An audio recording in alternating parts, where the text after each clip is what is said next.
नफरत मुक्त भारत के बैनर तले दलित व अल्पसंख्यक संगठन के साथ मिलकर एक जंतर मंतर पर प्रदर्शन किया, जो काफ़ी सफल रहा। आप भी देखिए इस प्रदर्शन की कुछ झलक। ने अपने मामा कंस से लड़ाई करने के लिए गया तो टुंठा धोबी कपड़ा लेकर आया और श्री कृष्ण की सेना ने उससे कपड़ा मांगा। उसने कपड़ा देने से इनकार कर दिया और युद्ध किया। उसके सेना उसे नहीं ले पाए। अंत में श्री कृष्ण ने उनके दोनों हाथ को काट दिया। प्रेसिडेंट एंड क्या बोलते प्रधानमंत्री और चीफ मिनिस्टर, हमारा जो भी जनसंख्या जितना है, जितना हम लोग एमपी हो, एमएलए हो, जो भी हो, हर कदम में, हर दफ्तर में जिस विरासत को बनाकर हमारे महापुरुष गए, हमारे महापुरुषों ने किसी के साथ अत्याचार नहीं किया। उन्होंने जिनके साथ अत्याचार हो रहा था उनके साथ न्याय कर दिया। इस वजह से इस देश के वो लोग जो 2 रुपए का धागा अपनी कमर में बांध कर कहते हैं कि हम सर्वश्रेष्ठ हैं, उनकी सर्वश्रेष्ठता को जूते की नोक पे रख दिया। आज इस आंदोलन में पहुंचे मैं उन सभी लोगों का तहे दिल से शुक्रिया करती हूँ। नाम नहीं ले सकती, अगर एक का नाम लूंगी तो ये सब नाराज होंगे और नाम की लिस्ट बहुत लंबी हो जाएगी। आप यहाँ से समझना कि मैं एक एक का नाम ले रही हूँ, जितने यहाँ पर खड़े हैं और जितने यहाँ से जा चुके हैं, एक एक का नाम ले रही हूँ मैं यहाँ से। उन सबके लिए जो यहाँ पहुंचे और जिन्होंने बिना पहुंचे भी बहुत बड़े बड़े समर्थन और सहयोग भेजे, उन सबका मैं दिल की गहराइयों से स्वागत करती हूँ और अगले आंदोलन के लिए आप सबको चेतावनी देती हूँ कि जाके सोना मत। अभी तो ये लड़ाई है, आगे बहुत लड़ाई है, सोना नहीं है। ना मैं सोऊंगी और ना मैं तुम्हें सोने दूंगी, ना मैं डरूंगी और ना मैं तुम्हें डरने दूंगी। ये मेरा वादा है तुमसे। इस आंदोलन निर्देश सिंह तुम संघर्ष करो, तुम्हारे साथ है। निर्देश सिंह तुम संघर्ष करो, तुम्हारे साथ है। Thank you. इस मंच पर इतने अतिथि उपस्थित थे, ये वो अतिथि नहीं थे, ये वो अतिथि थे जिन्होंने गाँव जाकर, ये वो सारे अतिथि हैं जो एक रात पहले गाँव जाकर लोगों को समझा रहे थे हम आपके मुद्दे की लड़ाई लड़ रहे हैं। ये वो अतिथि नहीं है कॉलेज संभाल कर आप आगे कहीं दूर से गाड़ी में बैठकर। ये सारे वो जमीनी अतिथि थे जिन्होंने इस देश के दर्द को अपना दर्द मानकर रातों की नींद खोई है। तो मैं इन सबका तहे दिल से शुक्रिया अदा करती हूँ और इस आंदोलन की नींव बताती हूँ कैसे उत्पन्न हुआ, ये कैसे जन्मा। 7 फरवरी 2023 को अम्बेडकर भवन दिल्ली में हमने 100 पावरफुल बहुजन वुमेन्स का एक आंदोलन किया और अम्बेडकर भवन में जब हमने इसका आगाज किया तो हमने वहां से ये डेट फिक्स कर दी थी कि ठीक 9 महीने बाद, फरवरी से सितंबर में ठीक 9 महीने बाद, जिस तरह एक माँ अपने बच्चे को जन्म देती है, 9 माह अपने गर्भ में धारण करती है और ठीक 9 माह बाद उसको जन्म देकर लालन पालन करती है और इस दुनिया में लाती है, वैसे ही आप इस आंदोलन को सोच रहे होंगे कि कल का आंदोलन है।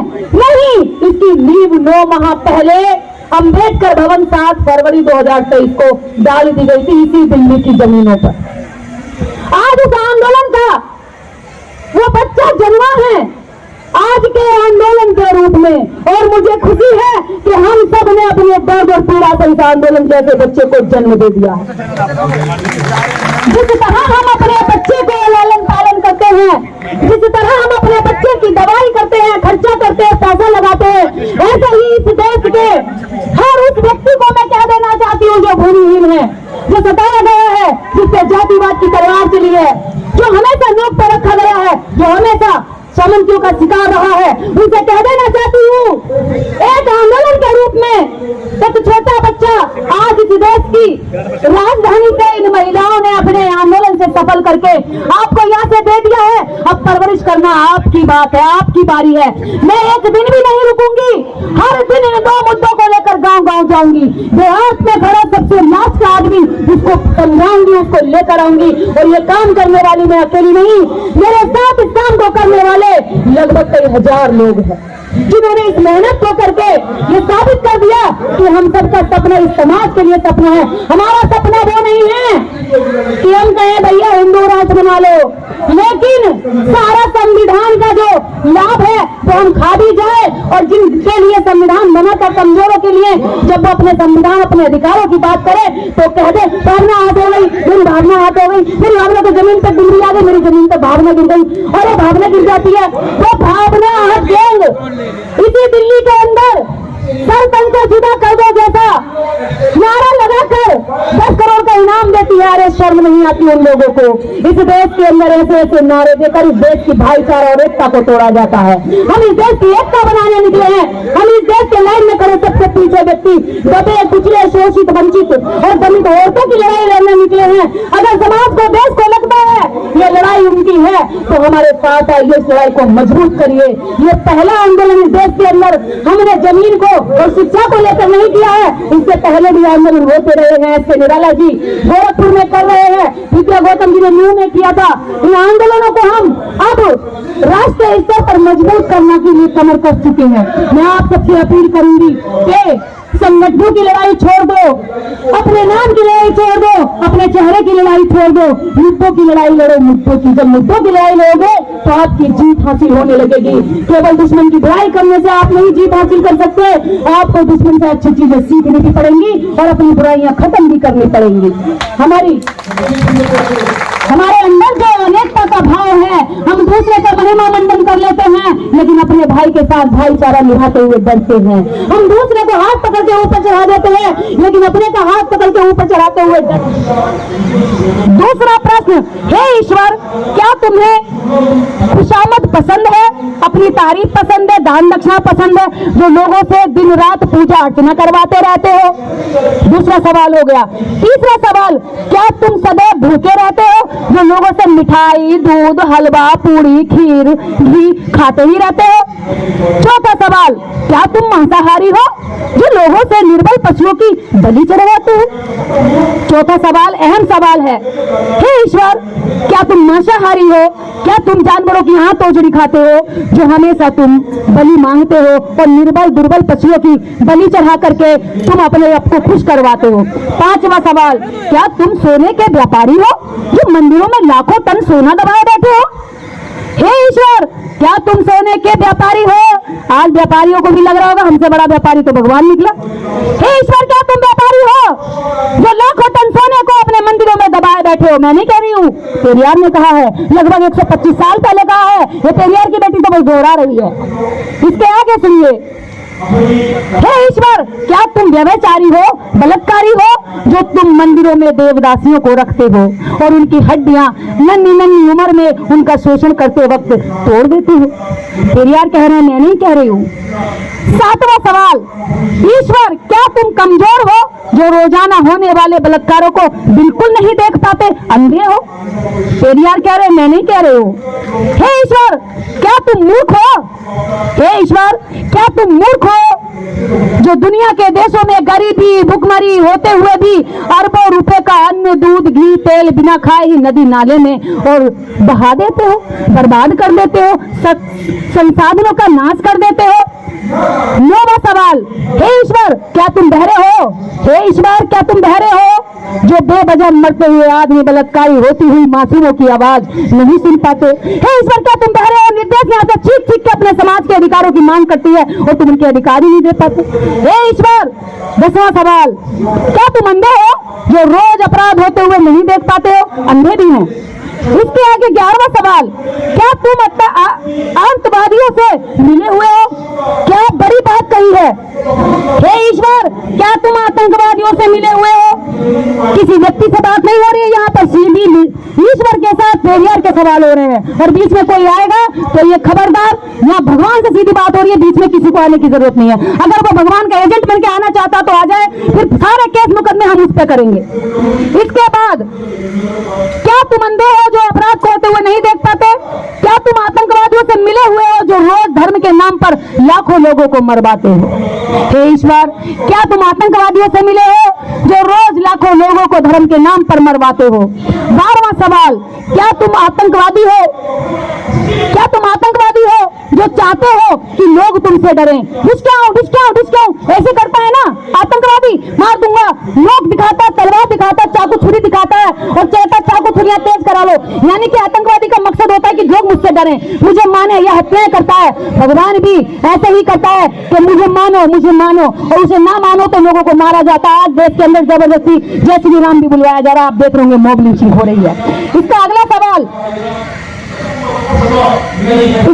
13वां सवाल, क्या तुम गूंगे हो जो एक भी शब्द नहीं बोल पाते लेकिन करोड़ों तुमसे लाखों लोग सवाल करते और एक भी जवाब नहीं दे पाते? मैं अभी ये 15 सवाल कर रही हूँ, अगर ईश्वर मुझे एक भी सवाल का जवाब दे दे तो मैं मान जाऊंगी कि इस देश में, इस दुनिया में कोई ईश्वर है, वरना बीच में कोई इसका दलाल बन के मेरा सामना ना करे।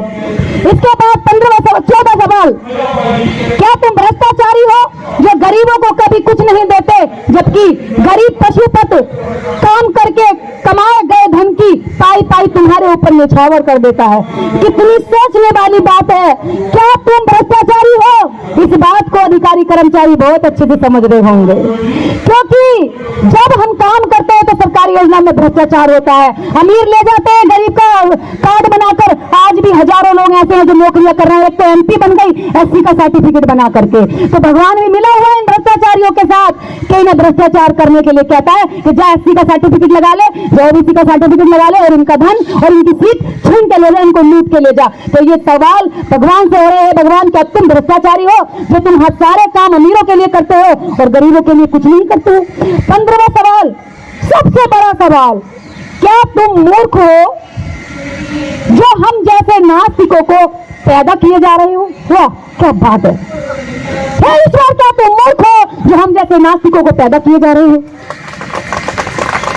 जोर से बजाइए तालियां, बहुत बड़ी बात है। ईश्वर नहीं आएगा, अभी देखना कल एफआईआर भी होंगी तो ईश्वर नहीं आएगा, एजेंट आएंगे। हो सकता है यहाँ बैठे हुए लोगों के खिलाफ कैसे वो अजय फरमान जारी, सर घर से अलग कर दो, तन से जुदा कर दो और हम 10 करोड़ रुपए देंगे। अगली लाइन सुनिए, अभी आखिरी सवाल और पूरी लाइन सुनिए। क्या तुम मूर्ख हो जो हम जैसे नास्तिकों को पैदा किए जा रहे हो, जो तुम्हें रात दिन खरी खोटी सुनाते हैं और तुम सुनते रहते हो, तुम्हारे अस्तित्व को नकारते हैं और तुम उसको चुपचाप बैठकर देखते रहते हो। मैंने यहाँ से इतने सवाल किए, कोई तूफान नहीं आया, मुझे कोई बीमारी नहीं हुई, मुझे कोई अटैक नहीं पड़ा, मैं ठीक हूँ। यहाँ इतने लोगों ने सुना, किसी को कोई तकलीफ नहीं हुई है, सब उसी तरह से खड़े हुए जैसे पहले खड़े थे और जोश के साथ खड़े हो गए। पहले हमें इंसान बनना है, हमें भगवान की जरूरत ही नहीं पड़ेगी, हम एक दूसरे से प्रेम कर सकते हैं। दूसरी बात, हमें कहा जाता है कि ये लोग तो नीचे रहने के लिए पैदा हुए हैं, लेकिन अगर जिस दिन इस भगवान के नाम का शोषण बंद हो गया, किपेरिया में एक बात और कही है, भगवान का जन्म मूर्खों ने किया है, फिर 4 भूतों ने किया है और मंदबुद्धि लोग उसको मानने का काम करते हैं। तो अब आप देख लेना, आपको इसी लाइन में खड़े हुए हैं। इसी बातों के साथ यहाँ पर उपस्थित सभी लोगों का, मीडिया का खासकर मैं तहे दिल से शुक्रिया करती हूँ। मैं सबका नाम ले रही हूँ, समझिए मैं सबका नाम ले रही हूँ मैं यहाँ से, और मैं आपका शुक्रिया अदा करती हूँ।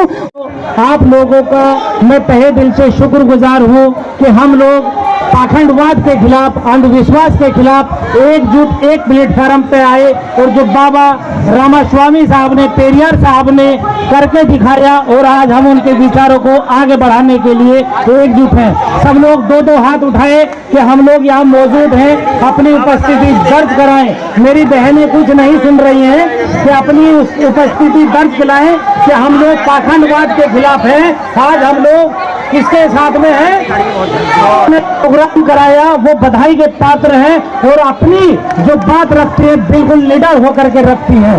और आप लोगों को, हम लोगों को निडर होना पड़ेगा, तभी जाकर के ये पाखंडवाद के खिलाफ हम लोग खड़े हो पाएंगे। पाखंडवाद के सब लोग खड़े हैं खिलाफ, पक्का हम लोग एक हैं, एक रहेंगे। कोई हिंदू मुस्लिम में नहीं बटेगा, सिख बौद्ध में नहीं बटेगा। India that is Bharat. Baba Saheb आपने लिख दिया भारतीय संविधान में, तो हम लोग इसको आप अमल में लेकर के आएंगे और बटने नहीं देंगे अपने समाज को। और जो गद्दार हम लोगों को बांट देना चाहते हैं, हम लोग उनको मुंह तोड़ जवाब दे करके देंगे सब लोग। आने वाला 2024 में जो ये हम लोगों के खिलाफ षड्यंत्र रच रहे हैं, बहुजन समाज एकजुट होकर के, चाहे वो मुस्लिम हो, चाहे वो सिख हो, चाहे वो बौद्ध हो, लिंगायत हो, सब डीएनए के भाई हैं और भारत के मूल निवासी हैं। और 85% एक जगह हम लोगों को आना पड़ेगा। आज मुझे अफसोस हो रहा है कि एक मंच पे हम लोग अलग अलग डिवाइड हो रहे हैं, लेकिन बात करते हैं कि हम लोग एक हैं। आप जितने भी मंच वाले हैं, सब लोगों को एक साथ एक खड़ा होना पड़ेगा, तब जाकर के हमारा भारत और हमारा भारतीय संविधान बच पाएगा। वरना हम लोग आज भी 6740 जातियों में बटे हुए हैं और वो दुश्मन हमारे ऊपर नंगी तलवार लेकर के खड़ा है। और 3% का लोग हम लोगों के ऊपर आज पूरे देश पे कब्जा किया हुआ है। लेकिन आज न्याय व्यवस्था धूमिल है। कहाँ है न्याय व्यवस्था? कहाँ है मेरी बहन बेटियों की इज्जत सुरक्षित? कोई बतला दे कि हम लोगों को कहाँ शिक्षा में है, कहाँ हम लोग आज न्याय व्यवस्था हम लोगों को मिल रही है।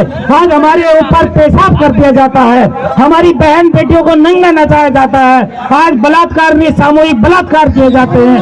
और वो बहुजन समाज के लीडर जो आज सत्ता में बैठे हैं, वो भी इसके हकदार है, गुनाह के, वो भी गुनहगार हैं। आने वाले वक्त में यदि वो चुनाव लड़ते हैं तो हम लोगों को, उन लोगों को भी धिक्कारना होगा, उन लोगों से बचना होगा और अपने जो बहुजन मूल निवासियों की बात करता है, उन लोगों के साथ और सहयोग खड़ा होना पड़ेगा। अपने भारत को एक बनाना होगा। शिक्षा की बात, महंगाई की बात, रोजगार की बात हमें चाहिए। शुक्रिया। जय भीम, जय मूल निवासी।